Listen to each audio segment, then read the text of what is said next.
Hey everybody, this is PJ Riley from Lancaster Archery. Got a product video for you today. We wanted to tell you about the brand new Dialed Arxos bow sight. This is a great new sight from the folks at Dialed Archery. Looks different, looks cool, and functions great. Got a lot of new features, new and unique features in this sight that we are going to tell you about. Most noticeably, right up front, obviously, is that sight bar. The vertical adjustment, to adjust your pin up and down.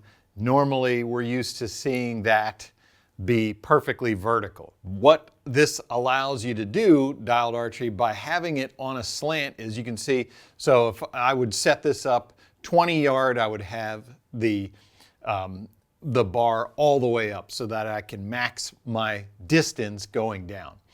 So normally, if this were a perfectly vertical bar, as you go down, the sight stays the same distance from your eye. By having it angled, you can see as we go out farther, the scope is actually coming closer to my eye. That's what that angle does.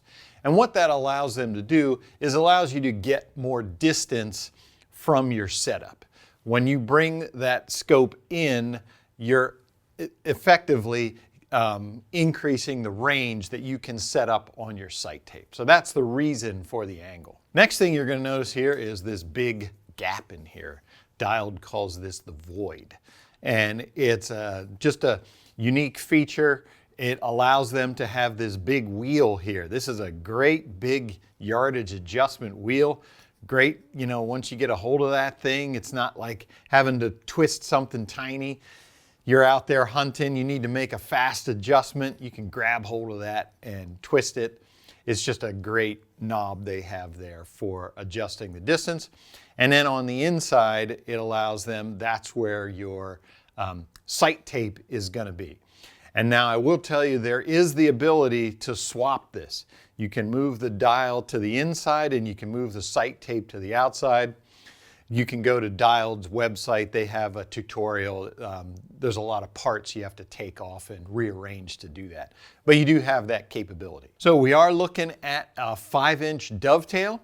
And in the pack, you will get the mounting block to put on any bow that you want. And it's going to have your screw holes for mounting the sight. And then it's also going to be tapped to allow you to attach a quiver. But what I will tell you is, for those of you shooting the Mathews bows with the Bridgelock sight system, that dovetail cut into your riser, this dovetail was designed to fit that Bridgelock perfectly. So if you have one of those Mathews bows, you don't need the block to mount on your bow. You can just go straight through the Bridgelock. Inside the scope housing here, you are going to see I've got two aiming references. I've got a green one up top and I've got a red one down the bottom here, and that's a big gap you're going to notice between the two. Again, that was Dialed's way of enabling you to increase the distance that you're able to get from this setup. Once I come down as low as I can go with my scope to where vein clearance becomes an issue, using the top pin, that's going to be one distance. But if I go to that bottom pin, you can see by that gap, that's significantly farther that I would be able to get with the scope being in the same position. Just gives you a second aiming reference. And there's a way that you can calibrate both of them. I'll tell you about that in a second on your sight tape. But some more construction of the sight.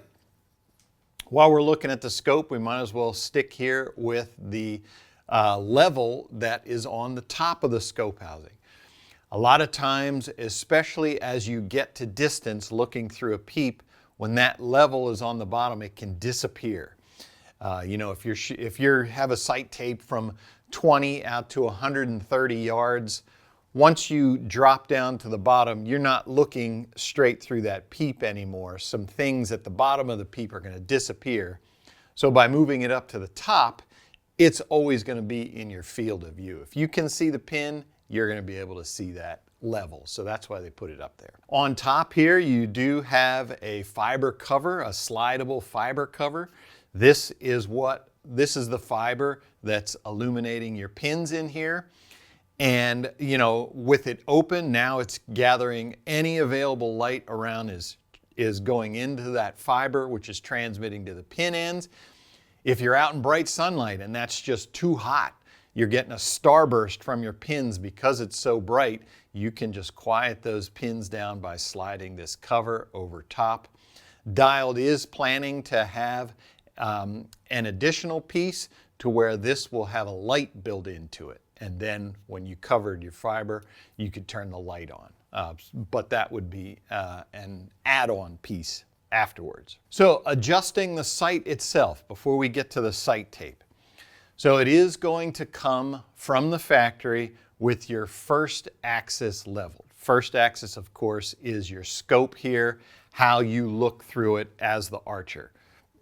You want that to be perfectly level so that your eye can go straight through it. You know, you don't want to tilt it up or down. Second axis, you are going to have these two screws back here, and the one on the bottom is slotted. So of course we know second axis, what you're adjusting is how the scope moves this way as you're leveling the axis.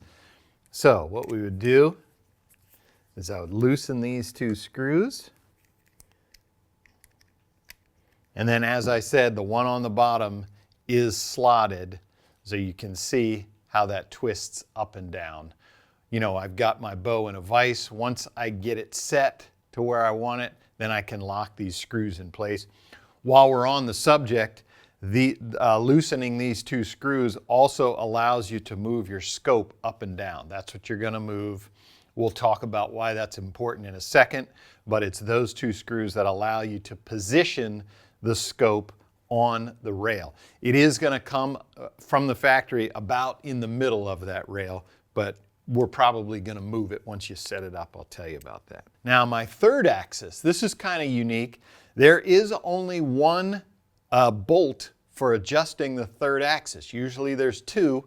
There's only one here, and it is this one right here.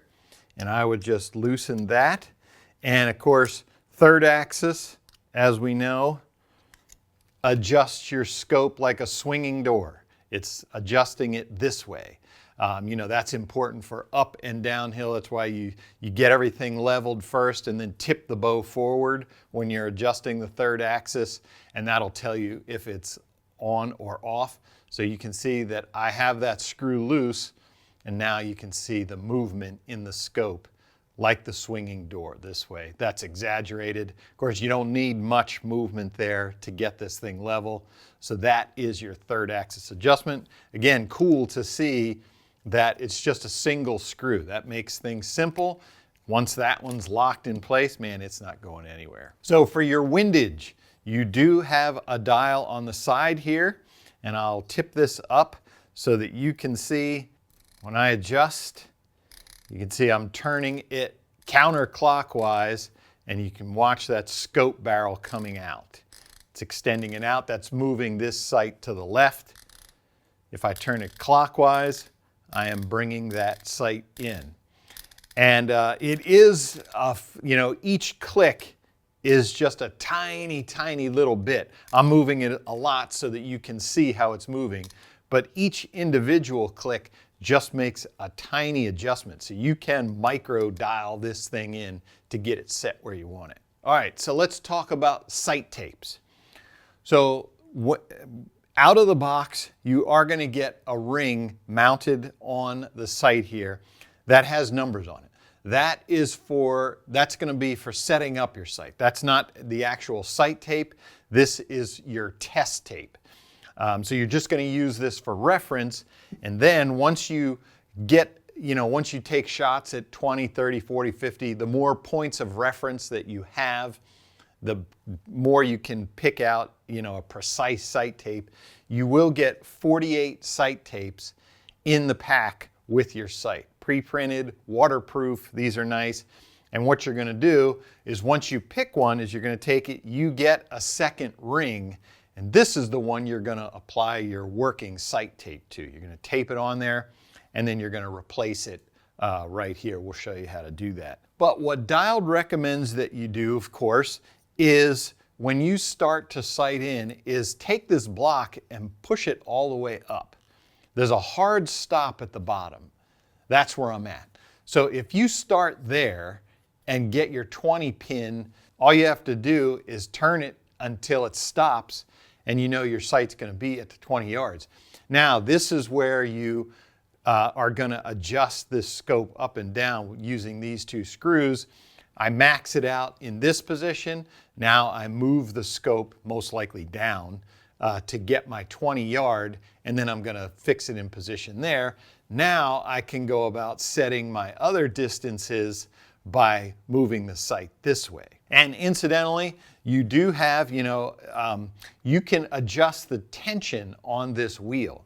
There are two tiny screws right here and right here. That is what affects the tension on the sight bar. So if I screw those in, I'm going to make it harder to turn. If I loosen them, I'm going to make it easier to turn. Of course, you don't want to make it too loose. It's kind of set in the middle right now. It doesn't take a lot of effort, but that's going to allow you to get that the way you want it. And then right on top here, you do have a lock. Right now the lock is open, but if I push that in, now I can't move the sight. So once you get it set to where you want it, you can lock that down. But one of the nice features I think about this sight is you can set that tension kind of tight and not have to use the lock, so that you don't have to worry about it. If you have to suddenly change yardages, you can do that. If you set it with a decent amount of tension, you can put some force on the top end here and it's not going to move. Obviously, that's what you would be afraid of and why you'd use the lock. You can use the lock, but I like the fact that you can set the tension heavy enough to where you don't need that lock, and then you don't have to worry about fumbling with it when it comes time to change distance. Also in the pack, you're going to get this test card here.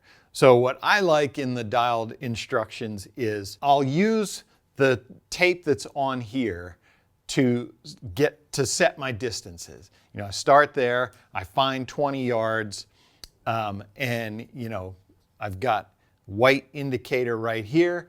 So once I get to 20 yards, I can turn this, let's assume I'm at 20 yards right now.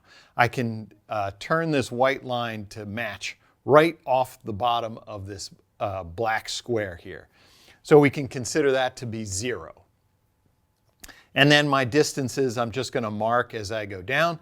And rather than write on this ring here, you get this card which has the graduations match what's on the ring there. And so I can just mark here, 20, 30, 40, 50 on the card rather than on this ring.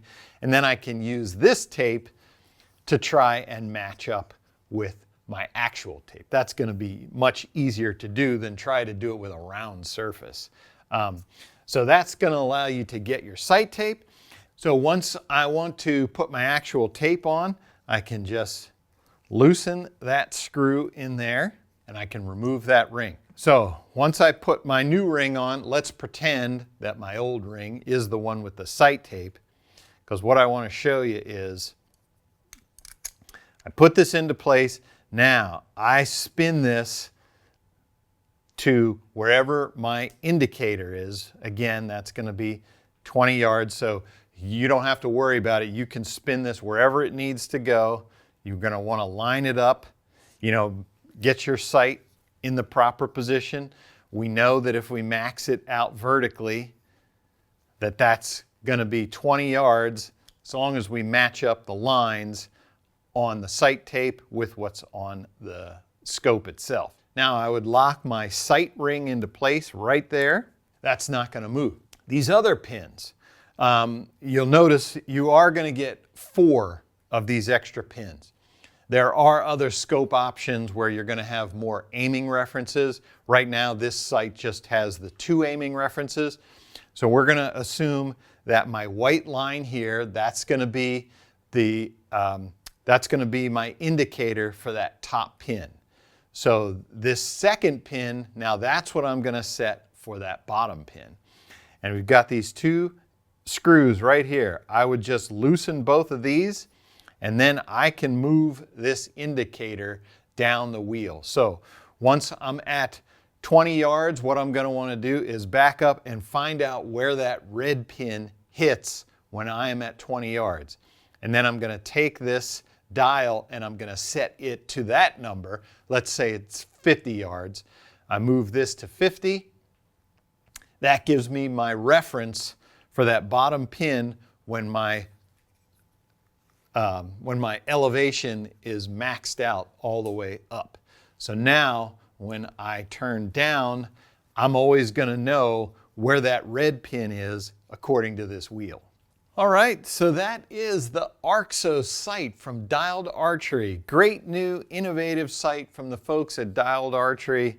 Looks different, looks cool, just a great sight, and it is like bulletproof. This thing has so few parts connected to it that there's not a lot you have to worry about bending, breaking, moving. There just aren't a ton of moving parts on this, a ton of separate parts on it to come loose at any point. So that's a great design there from the folks at Dialed Archery. If you like this video, give us a thumbs up. If you want to see more videos like it, subscribe to our YouTube channel. Don't forget to click that bell to get notifications whenever we put out new videos. As always, if you have any questions, you can visit us at lancasterarchery.com.